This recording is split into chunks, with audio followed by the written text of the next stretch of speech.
The way them under pressure, them just a walk a cut ribbon. What do you mean look a 2-year-old come from school with bubbles alone? I call up a school, I say, want to a ribbon. Them say, Andrew cut it. I could not believe. The rebel speaks again. I say, be careful what you teach your little children. Make sure I have something to hurt them. Mind what you say to my sister. She could be the next man. What can go so? This is so funny. And actually, you know what is so funny about this is that the other day I was talking politics with some friends and I was saying to them like the Prime Minister of Jamaica, Dr. Andrew Holness, is such a genius politician because in my entire life, I have never seen so much ribbon cutting in one political cycle. It's as if the Prime Minister, all of the big projects that were going on in Jamaica, it seemed like the Prime Minister, like they make sure it's timed perfectly when it's close to the election, because since 2025, we have seen like the projects in Whole Harbour, we have seen the projects in St. Thomas, all over Jamaica, ribbon cutting. So this is such an interesting thing. So yes, let's talk about Damion Crawford. So Damion Crawford, is it time for the People's National Party to hand over the key to Damion Crawford?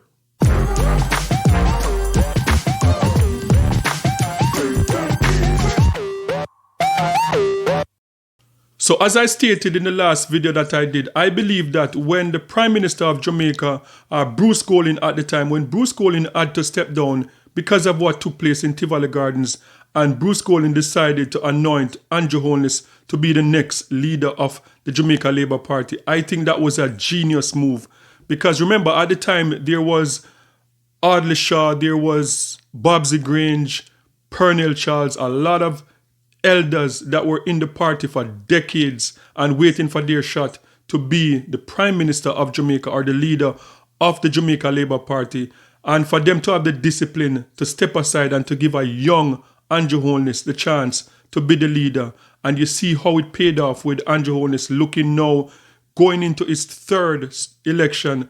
And if Andrew Holness win this election, this could be one of those runs that we saw PJ Patterson, I think 16 to 18 years that PJ Patterson did as the leader of the People's National Party. So this was a good move from the Jamaica Labour Party. However, the PNP party now, the People's National Party, they have had a problem with struggling for power since PJ Patterson left the party. And that is just the honest truth. And I believe that if they don't get it together, like they're not going to see office for a long time. And that is just my opinion. Because we have seen Lisa Anna. Lisa Anna, as I said, Lisa Anna was a rising star in politics. And many people believe that Lisa Anna should have had her shot to be the leader of the People's National Party. But they did not take the same approach that the Jamaica Labour Party took. They wanted, the senior people were fighting for the position. They wanted their shot, even though they knew that there was a thin chance of them winning an election. And we saw how that turned out with they got like a beat down. That is what you call like, I think the last time a political party would have lost so badly was when I think Michael Manley, and I don't even think they contest the election. That was in the 60s, heading into the 70s. And that was a bad beating for the People's National Party. And we look and we see people like Crystal Tomlinson. She's now not in the party. Lisa Anna is about to exit. So now I'm looking at Damion Crawford. Damion Crawford, a rising star in the political party for decades now. Damion Crawford from the PNP-YO. You could have seen that Damion Crawford is like a rising star. He's very popular. He's one of those persons that is popular with both JLP and PNP. People just like Damion Crawford. Damion Crawford have vibes about him. And Damion Crawford is someone that he connects with the everyday people. And he talks a lot about education. And education, I believe, is the way to move Jamaica to the next level. And I believe that it would be a travesty, the same way I thought about Lisa Anna leaving the party, exiting the party without a chance of leadership.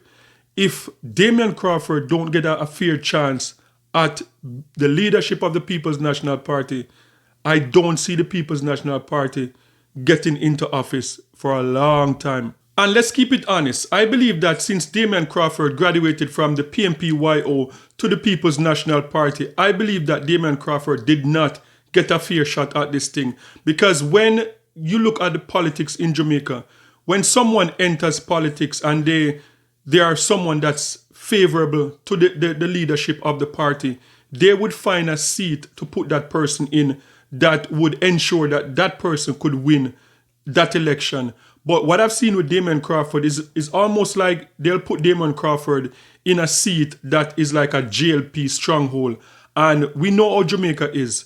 And not very often you'll find like these strong areas just a rookie politician coming in and winning these areas. So I believe that over the years, Damion Crawford was given a bad deal. And Damion Crawford has everything that it takes to be a successful politician. Damion Crawford is young, he's charismatic, he's someone, as I said, he's someone that connects with the everyday people, the people that vote in Jamaica, the people from the garrison, the people from certain areas in Jamaica that make up majority of the vote, the people that go out there to the political campaign. Damion Crawford connect with those people.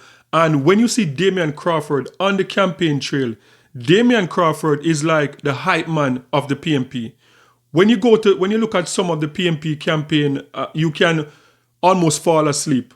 But Damion Crawford is like the hype man. Damion Crawford gets the crowd going. He connects with the everyday people, connects with the garrison, connects with the young people of Jamaica. So I believe that Damion Crawford, if we've seen, as I said, we see Lisa Anna walking away, we saw Christel Tomlinson walk away, and if Damion Crawford was to walk away from the People's National Party, if the People's National Party don't give Damion Crawford a fair shot in terms of being the leader of the People's National Party one day, I believe that they're going to live to regret it, because it's going to be a long time in the wilderness if they don't give this young man a shot. Because I don't know, like I'm not seeing a lot of Damion Crawford type politicians in the People's National Party right now, and that is just my opinion. So Damion Crawford on the campaign trail the other day, and Damion Crawford, as I said, Damion Crawford is like a hype man. Damion Crawford knows how to get the crowd going. So this is Damion Crawford at a recent political campaign for the People's National Party. Here at Carib 21, I'm on a mission to showcase the vibrant culture and the breathtaking beauty of the Caribbean while showcasing our culture and what is trending. If you want to support me on this mission, please subscribe. And if you also want to support, you can hit the comment section and buy me a cup of coffee. In order to buy me a cup of coffee, you can follow these instructions. Just click more. You will see the link to buy me a cup of coffee. Click the link. You can purchase 1 or 2 cups of coffee, and you'll be helping me to fulfill this mission. Thank you. Yeah. I hear the sound of the Rastaman say,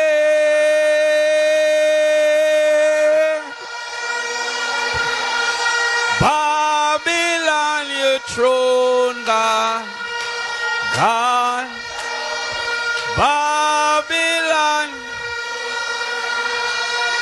Respect. Respect. Vidge. Comrades, may I beg no local time for talk. I see a whole heap of conversation at about bus and taxi and plane and helicopter. The entire conversation starts with education. What we have in this country is an education system that we need to find a solution for. And it is one that gets worse and worse under the Jamaica Labour Party. I wonder how much people know that in 2015, literacy was 82%. And in 2024, 4th grade literacy was 65%. I wonder how much people know that 5 subjects, including mathematics in 2015, was 28%. And in 2024, it was 18%. But Labour right never ever like education.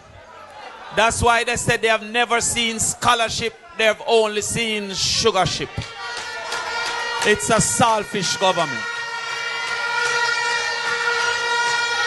And so, what we did is to look at what is the reason, or what are the reasons that our children are underperforming. Because I want the young people here to remember this if you don't remember anything else. If you can walk and you can talk, you can learn. You never born to talk, you learn to talk. You never born to walk, you learn to walk. So how we children bright at 9 months but dunce at 19? What can go so? So we look and realize that being absent from school is a major reason that they are not performing. You have a term we call cumulative. They say education is cumulative because yesterday impacts tomorrow. So when a youth no come school Tuesday, the teacher assumes on Thursday that him did learn from Tuesday. So therefore, even when him present Thursday, it no mean nothing because he was not understanding what you teach from Tuesday. Seeing that absenteeism, we start look at the reasons for that absenteeism. One of the reasons is that people with one interested adult, then call them single parent, have a difficulty getting to school. So you see, if you no come PMP meeting and no go PTA meeting, I not go like you.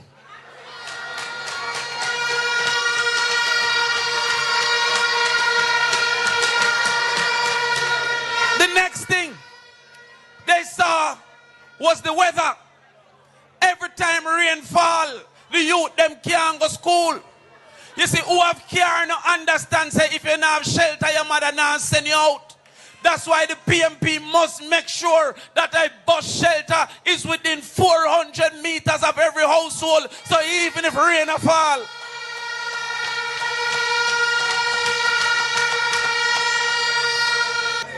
Yeah, me know.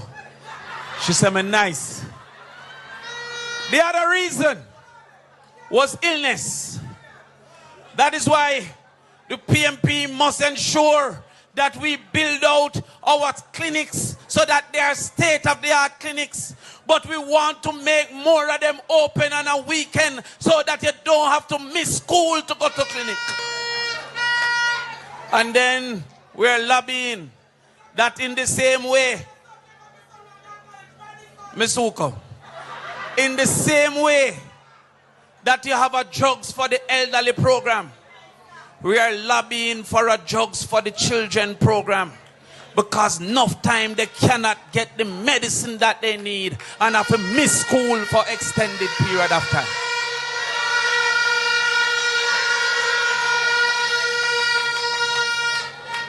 The second to last reason was food. That they can't find the nutrients. Now let me tell you something. Every animal, including human beings, have two basic functions. Sustenance to survive and performance to function. When you're short of food, you move away from performance and go straight into sustenance. That's why when my goat them not get no food, them stop have kid. And when my fowl them not get no food, them stop play. They move to sustenance and away from performance. So a picnic when you eat cannot learn, because learning is performance and not sustenance. And that is why we say we guarantee 1 meal per child in school. The JLP said they will give 130,000 children $180 a day. $180 can't buy nothing. The PMP say we will give 240,000 children $400 a day.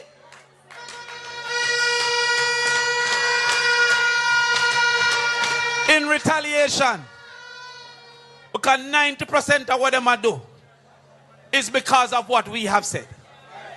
All you see them talk about bus system that never mentioned until we mention our right system. But I soon come to that. The way them under pressure, them just a walk a cut ribbon. What do you mean look a 2-year-old come from school with bubbles alone? I call up a school, I say, want to a ribbon. Them say, Andrew cut it. I could not believe. Rebel speaks again. I say, be careful what you teach your little children. Make sure I have something to hurt them. Mind what you say to my sister. She could be the next man. What can go so? So when we said $400 per child, they run come say them going to the breakfast. And when you work out the maths, the breakfast is $69 a day. It can't even buy one Tigers. It can't buy one Bigfoot. The final reason, because that is the conversation, is that they couldn't get transport. Transport have two problems: the availability of transport and the affordability of transport. When we look at absenteeism, it said urban absenteeism, which means town, was 22%.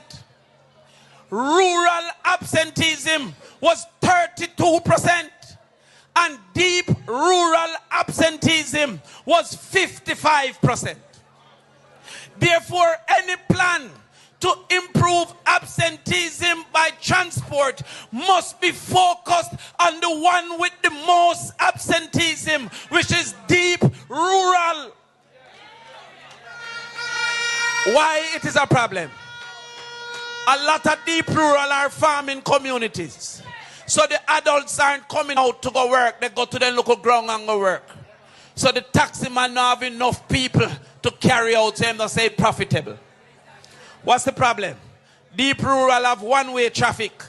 Just the kids going one way, so the trip coming back is empty. So enough time when them see the taxi are full up is not indiscipline. Is that they have 40 picnic with one taxi, and if they miss it, they cannot go home. That is not a problem under our plan. Because if it is that him need 20 picnic if he make $1,000, with our $500 him only need 4 now, or 2 if he make $1,000.